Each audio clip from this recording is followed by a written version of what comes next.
by polluters, we mean oil and gas. We mean oil and gas companies, fossil fuels, because sometimes they make us feel like polluters. You ever feel that? I did this in high school. Did anyone take a personal carbon footprint test?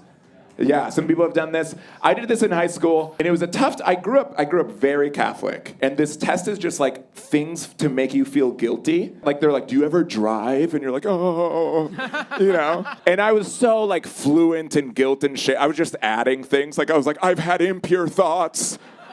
I've masturbated. Calculate those emissions. It's just a test that makes you feel guilty. And I remember taking it, and that was it. And my family's from Colombia, so we would fly home to Colombia all the time. And I remember being like, oh, no, my personal carbon footprint is so bad because of immigration. Oh, man, how dare we immigrate? And I found out recently, did you know this, that test was created and popularized by BP.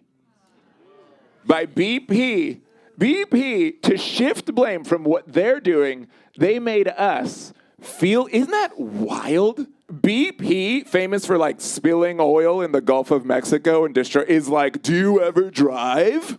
That's like if like a cokehead were like, hey, careful about that second latte. You're like, do you know who you are? And they're like, the caffeine might be bad, dude. You don't want to get wired.